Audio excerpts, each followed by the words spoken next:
할렐루야. 4월 20일 짱목과 말씀 수다의 시간입니다. 오늘 화요일인데 오늘 또 이렇게 짱목 말씀 수다에 오신 여러분들을 환영하고 사랑하고 축복합니다.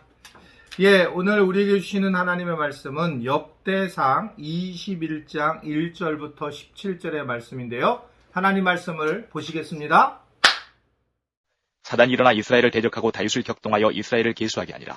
다윗이 요압과 백성의 두목에게 이르되 너희는 가서 브엘사바에서부터 단까지 이스라엘을 계수하고 돌아와서 내게 구하여 그 수요를 알게 하라. 요압이 가로되 여호와께서 그 백성을 지금보다 100배나 더하시기를 원하나이다. 내 주 왕이여 이 백성이 다 내 주의 종이 아니니까. 내 주께서 어찌하여 이 일을 명하시나이까. 어찌하여 이스라엘로 죄가 있게 하시나이까 하나 왕의 명령이 요압을 재촉한지라.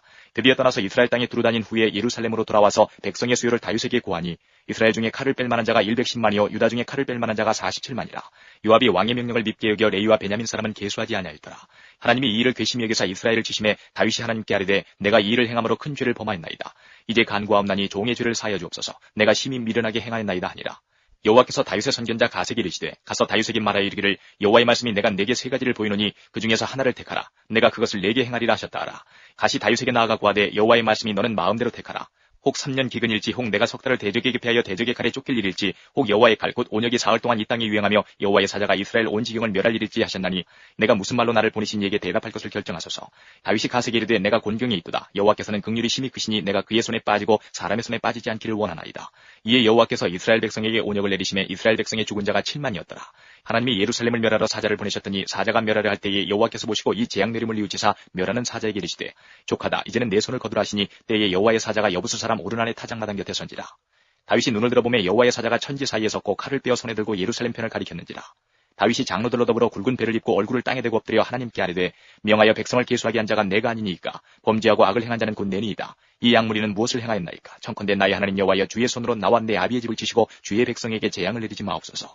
네, 오늘 말씀 시작 자체가 1절을 보면 사탄이 일어나 이스라엘을 대적하고 다윗을 충동하여 이스라엘을 계수하게 하니라 라고 하면서 이미 이 인구조사가 사탄의 모습 계략이라고 하는 것을 성경은 먼저 이야기를 하고 있습니다. 왜 이런 문제가 생겼을까요?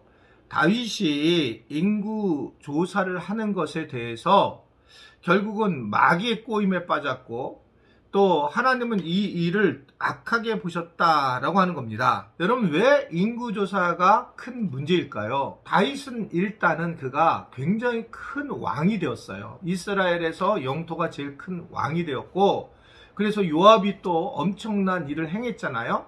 그래서 이제 많은 그런 땅을 갖게 되었고 그러니까 이제 그때 그가 자기가 얼마나 인구가 얼마나 되고 또 군인들이 얼마나 되고 이런 것들을 확인해 보고 싶어하는 그런 상황이 된 것을 볼 수가 있습니다. 사실은 그래서 이 하나님이 분명히 뭐라고 말씀을 드리냐면 인구 조사를 할 때에는 20세 이상의 수만큼 생명의 속전을 드릴 것을 명령을 하셨어요. 근데 이런 것들을 지키지 않고 이 인원을 수를 이제 보고하고 또 그것을 하라는 그런 명령을 하게 된 걸 볼 수가 있습니다. 한국교회가 여러 가지 어려움을 겪게 된 이유 중에 하나가 결국은 숫자로서 모든 걸 판단을 했다라고 저는 생각을 해요.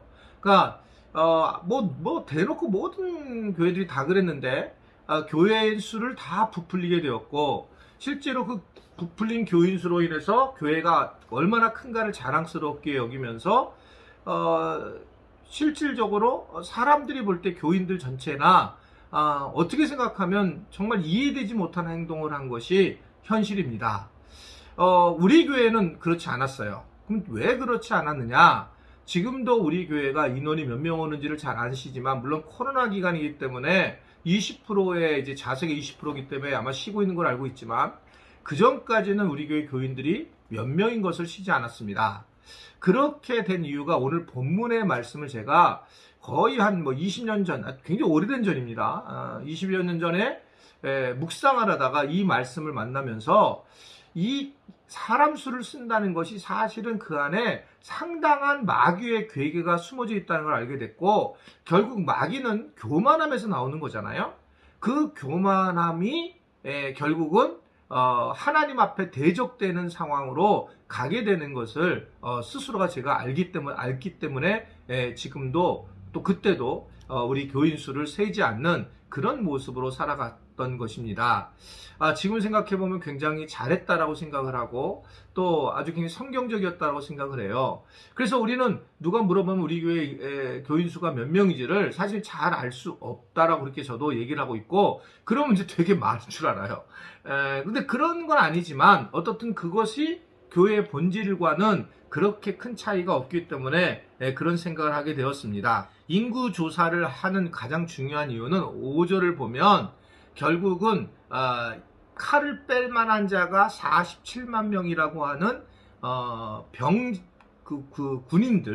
군인들의 숫자를 확인을 하기 위한 것이 가장 중요했습니다. 그러니까 결국은 이 군인들의 숫자를 확인한다는 얘기는 건 뭐냐면, 전쟁을 지금까지 하나님의 손에 맡겨서 했는데 결국은 이제는 자기의 힘을 가지고 이제 일을 하겠다라고 하는 것을 하나님은 이미 알아차린 거죠. 그러면서 이제 이 상황이 된 이것에 대해서 하나님은 선지자 갓을 보내게 됩니다. 그리고 인구조사를 진행한 다윗을 책망하고 이제 벌을 내리죠. 그러면서 이 벌을 이제 세 가지로 네가 선택을 해라 라고 말씀하죠. 하나는 3년 동안 기근이 있을 것이고, 또 하나는 3개월 동안 대적에게서 쫓길 것이고, 또 하나는 사흘 동안 전염병이 돌 거라는 거예요. 다윗은 3년 동안 기근을 한다는 건 너무나 벅찬 거고, 그의 일상이 도망을 했었는데 3개월 동안 도망한 것도 어려워서 결국 3일 그 전염병 하나를 택하게 되었습니다. 이번에 우리가 이 코로나를 경험해 봤지만 단순히 그 사흘, 이 3일 동안의 전염병이 그렇게 쉬운 얘기가 아니라는 걸 우리는 알게 되었습니다. 즉 3일 동안에 몇 명이 죽었냐면 7만 명의 백성이 죽어요. 지금 우리가 하루에 확진자를 생각해 보면 상상할 수 없고, 그건 확진자가잖아요, 죽은 게 아니라. 근데 7만 명이 죽습니다.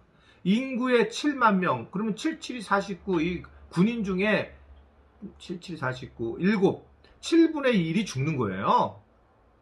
얼마나 이게 두렵고 어두운 그런 상황이었겠습니까? 그러니까 하나님이 정말 이 다윗에 대해서 너무나 마음이 힘든 부분을 가지게 되는 거예요. 그러자 이 다윗이 죽어가는 백성들을 보면서 하나님께 백성을 계수한 게 나이니 자신이니 자신의 집과 자기를 벌해달라고 그렇게 이야기를 하게 되고 탄원을 하는 장면입니다. 그러면서 이것을 중보자의 마음을 가지면서 하나님 앞에 회개하는 그런 모습들을 보이고 있는 것이 오늘 나와 있는 그런 내용의 말씀이에요. 이게 참 매우 중요한 부분인 것 같습니다. 우리는 늘 다른 사람 탓을 하는 그런 존재들이잖아요. 그런데 우리가 어떤 일을 겪든지 간에 자기가 잘못했다고 생각을 하기만 해도 상당히 많은 문제가 저는 풀린다고 생각을 해요. 물론 힘이 들고 속상하고 그리고 거짓으로 인해서 고통스러울 때도 있지만, 그럼에도 불구하고 그냥 가만히 자기가 이 어려움을 가지고 자기 묵상을 하게 될 때에, 그래야지만 뭐가 나오냐면 회개가 나오기 때문에 그 회개하는 모습이 가장 하나님 보시기에 중요한 거라고 저도 생각을 하고 있습니다. 그래서 늘 제 마음에도 내가 회개하는 거가 제일 중요한 가치다라고 보여져요. 사실은 시작되는 게 항상 비슷하죠. 교만하게 되었을 때 결국 문제가 생기면서 그때 하나님이 징계를 하게 되고, 그 징계를 하게 돼서 끝마치는 것이 아니라 거기서 회개를 하게 되면서 회복이 일어나는 것을 볼 수가 있습니다. 우리는 무엇보다 우리 스스로가 죄인임을 고백을 해야 된다는 거죠. 우리의 싸움이 과연 뭘까요? 우리는 자꾸 다른 사람이 죄인이라고 하는 손가락질을 하려고 한다는 거죠. 저도 마찬가지예요. 어떤 일이 벌어지면 늘 나의 합리화를 세우고 내가 잘못한 게 아니라 이 사람이 잘못한 거라고 생각을 하는 모습이 늘 깔려 있는데, 우리 모두가 한번 생각을 해보자는 거죠.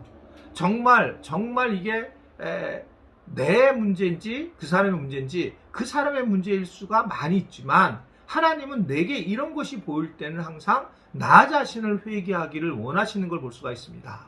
이것을 우리가 알 때에 결국 회개라는 게 나오지, 만약에 다른 사람이 잘못했다라고 하는 걸 판단만 쓰게 되면 회개는 나오지 않아요. 그런데 회개가 가장 중요한 하나님을 만나는 거잖아요. 회개를 통해서만 하나님의 역사를 보게 되고 하나님을 깊이 만나게 되는 거죠. 저 사람이 잘못했다는 것을 갖다 판단하게 된다면 결국은 우리는 하나님을 만날 수 없는 상황입니다. 물론 이 자리에 가기까지 정말 속상하고 화가 나고 때로는 힘들고 그런 부분이 있지만, 그럼에도 불구하고 믿는 사람들은 기도하면서 나가는 것이 너무 당연하고, 그러면서 자기 회개로 가는 것이 너무 당연한 것인 것을 오늘 우리에게 분명하게 다윗을 통해서 말씀을 하고 있는 것을 볼 수가 있습니다. 우리가 뭘 회개를 해야 되는가? 저는 제일 중요한 게 나는 아니라고 하는 생각. 우리는 정말 예성보다 훨씬 죄인인데 나는 아니라고 하는 생각이 얼마나 하나님 앞에 죄스러운 이야기인지 몰라요. 나는 아닌 거예요. 나는 아니라고 생각하는 것이 참 두려운 얘기입니다. 저도 마찬가지예요. 그래서 저도 정말 하나님 앞에 내가 정말 죄인인 것을 어떻게 알고 있냐면 자꾸 다른 사람에게 돌리려고 하는 모습이 내 안에 가득 차 있습니다. 제가 지난주 수요일 날 말씀드렸지만 코람데오, 하나님 앞에서 나는 누군가.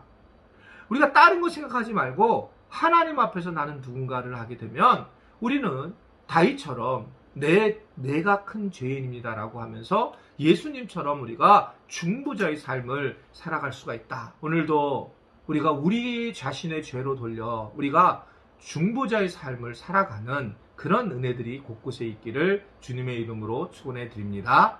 기도하겠습니다. 하나님 아버지, 오늘도 주의 말씀을 가지고 하루를 시작하게 하시니 감사합니다. 주님, 우리의 교만함이 우리 안에 가득 찬 것을 깨닫게 하시고, 우리가 이 부분에 대해서 주님 앞에 회개하게 하시고, 주님, 그래서 주님 앞에 우리가 다시 돌아가는 은혜를 누리도록 우리에게 큰 은총을 베풀어 주시고 주님의 사랑으로 붙잡아 주옵소서. 그렇게 하실 주님께 감사하며 예수님의 이름으로 기도드리옵나이다. 아멘.